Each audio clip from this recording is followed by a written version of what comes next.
Good day and welcome to Fee 304, Study Session 7.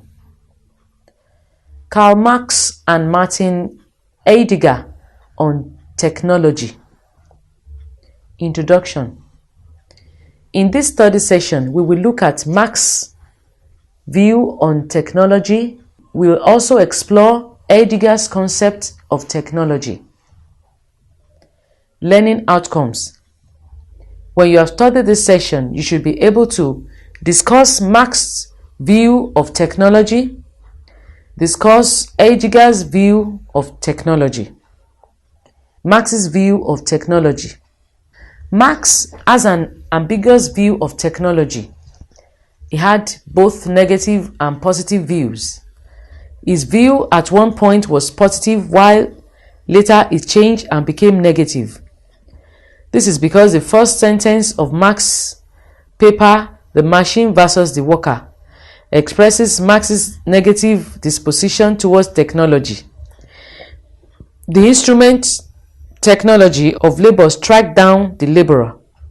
In fact, Marx branded technology as an antagonist and unfavorable competitor by asserting that this direct antagonism between the two, that is technology and workers, comes out most strongly whenever newly introduced machinery competes with handicraft or manufactures, and down former times, but machinery not only acts as a competitor who gets the better of the workman and is constantly on the point of making him superfluous, it is also a power inimical to him, and as such, capital proclaims it from the rooftops, and as such makes use of it.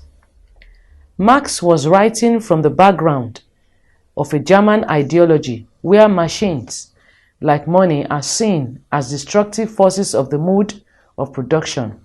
In fact, Marx presents only the negative aspect of machine labor in the Communist Manifesto and did not recognize how machine production of material wealth could also be a positive good in a different mode of production. The basic thrust of Marx's writings is the alienation of humanity from its essence. The concept of alienation as featured in the works of great thinkers as Hegel, Rousseau, Locke, Smith, and Feuerbach.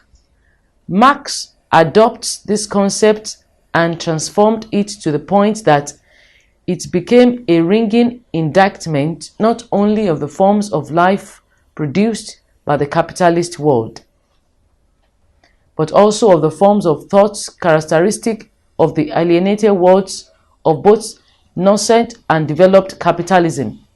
In Marx's view, work ought to be a medium through which man attains self-actualization, but this, given the mode of production in capitalism, is not realizable. In capitalism, work is alienated, activity stunted, and humanity in the sense of eliminated. In his earliest writings, Marx takes objectification as the most basic feature of all human activity. Objectification means the mixing of human force with passive matter of nature.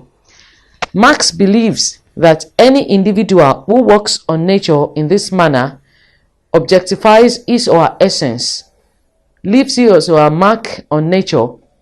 However, man can produce in this way only when he is free from physical need. In fact, he truly produces only in freedom from such need. This way, nature appears as his work and reality, and he can therefore contemplate himself in a world he has himself created. Individual objectification alone cannot transform the world this manner. Rather, it is collective objectifications brought about by progressive humanization and spiritualization of the natural world. That is to say, I only know and understand myself as a human being insofar as I am integrated into a social world of human objectification. According to Marx, this objectification becomes alienated in capitalism given its attendant unjust distribution of the fruits and tools of production. Producers no longer get to enjoy the products of their hand. Marx succinctly makes this point in his Economic and Philosophical Manuscript, 1844. The object that labor produces, its product, stands opposed to it as something alien, as a power independent of the producer. The product of labor is labor embodied and made material in an object. It is the objectification of labor.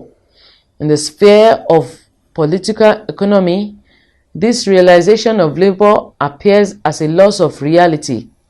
For the worker, objectification as loss of and bondage to the object, and appropriation as estrangement, as alienation. Interpreting this passage, Marx claims that in order to survive in a political economy, people must work or appropriate the necessities of physical life by selling their labor.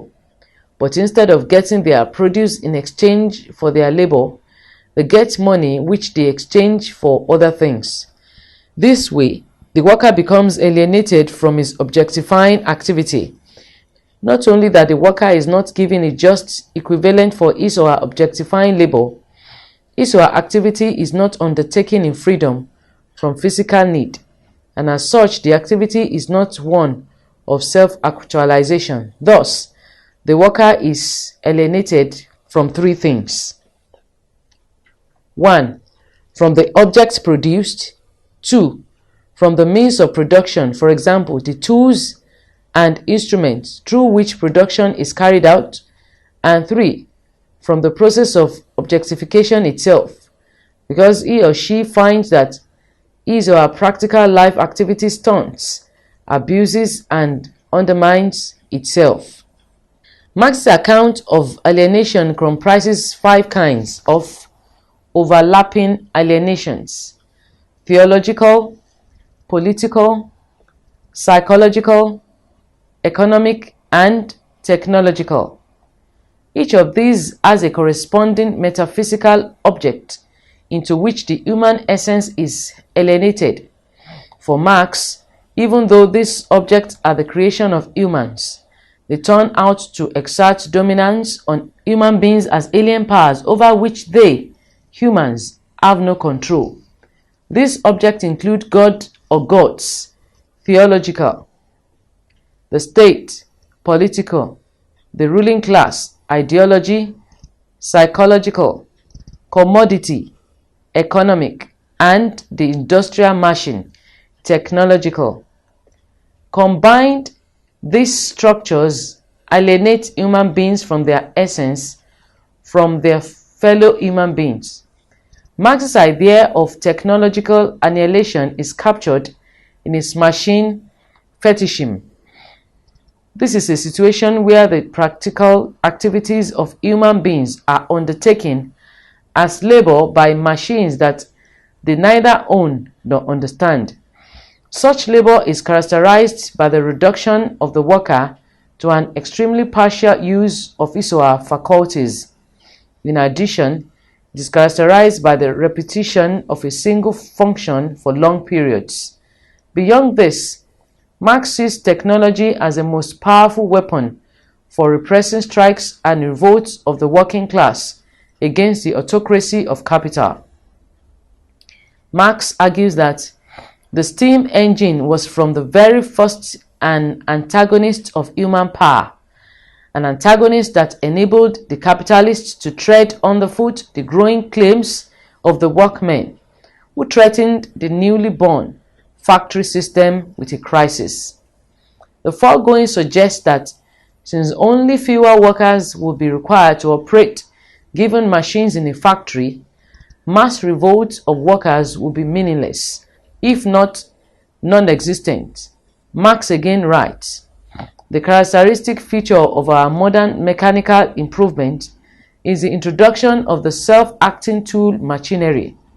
What every mechanical workman has now to do and what everybody can do is now to work himself, but to superintend the beautiful labor of the machine that depend exclusively on their skills is now done away with formally. I employed 4 boys to every machine. Thanks to these new mechanical combinations, I have reduced the number of grown-up men from 1,500 to 750. The result was a considerable increase in my profits. Thus, alienation becomes a widespread effect of the introduction of machines as replacement for human labor. The increased introduction of machines to all aspects of production expands the scope of technological alienation. In other words, as Marx claimed, alienation is made worse by the introduction of machines into production. Since machines can automatically perform all the interesting aspects of production, they render the workman's activity dull and monotonous. According to Wendy, Marx also shows how workers perceive stream technology as a dangerous competitor. Workers then revolt against technology, that is, against the means of production, and smash machines. Since Marx was against alienation in general, it follows that his perception of technology, especially in production, is negative, given the alienating power it exerts on human beings. Thus, the machine is the final metaphysical object of Marxian theory of alienation. It occupies the same structural position as God, the state, ruling class ideology, and commodity in theological, political, psychological, and economic forms of alienations, respectively. Marx's later writings on science and technology are underscored by his understanding of alienation and objectification, and his analysis of the fact that even though machines were introduced and played a role in alienated production, they could play some positive role in objectification. This led Marx to emphasize different things in his analysis of machines in terms of either alienation or objectification. In the latter context, Marx becomes increasingly sympathetic to the socialist utopian scenario in which machines perform arduous labor instead of human beings.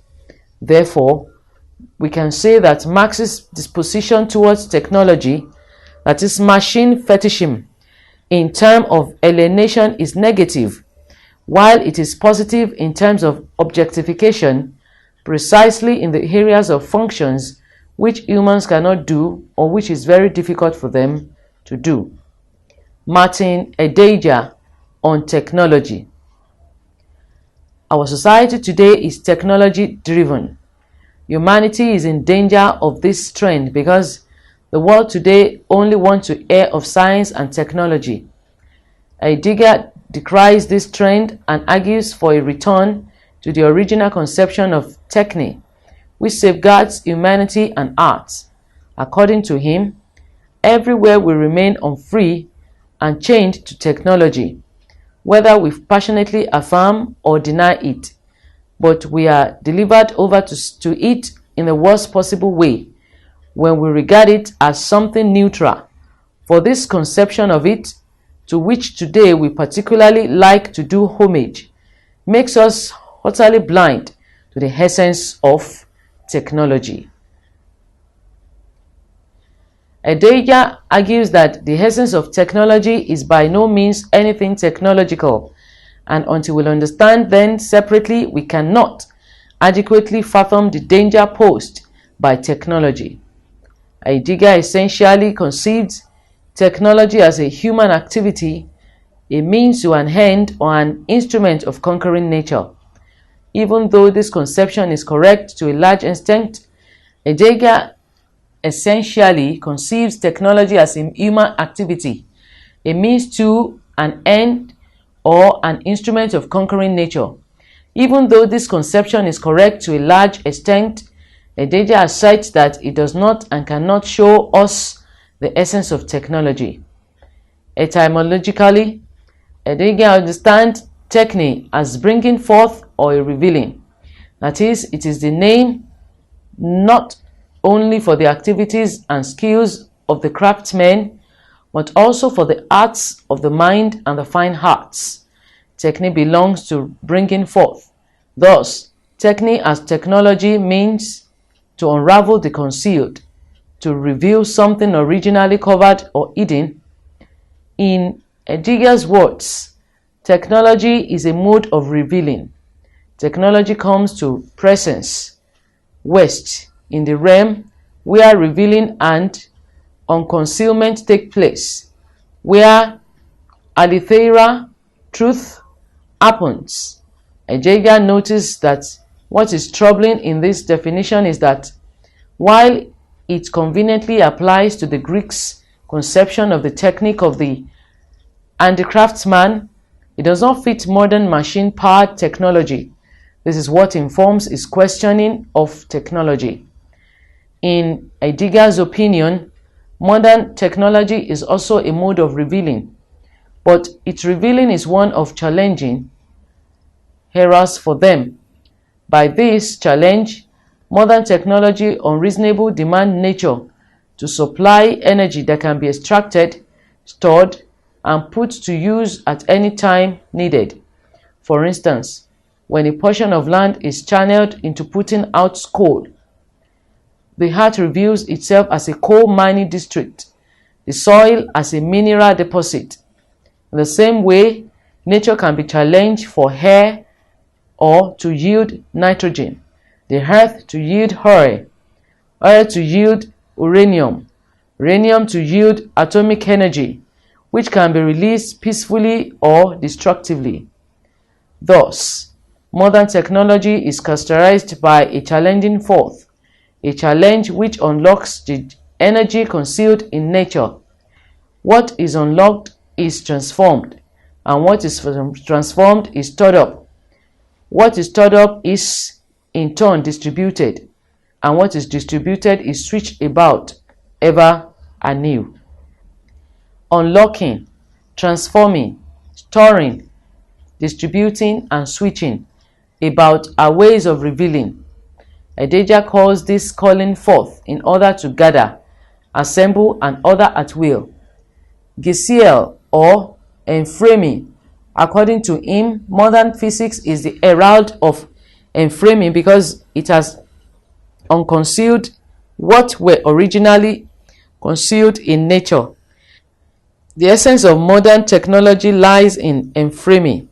In the midst of all this, man is endangered, and even God could lose all that is exalted, holy, and the mysteriousness of his distance. Heidegger's argument is that because modern technology enframes the universe and everything in it, we become cut off from nature.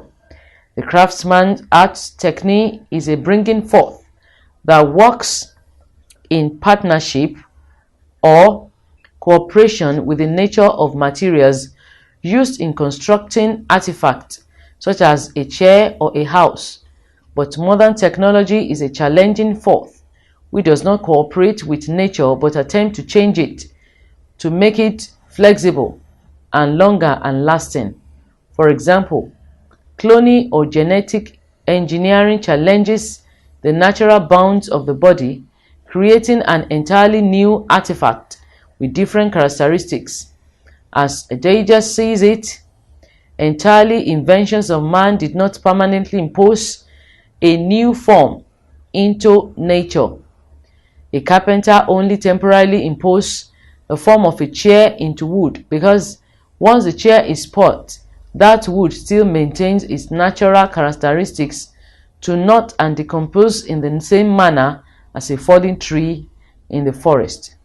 In contrast, modern technologies do not cooperate with nature in this manner.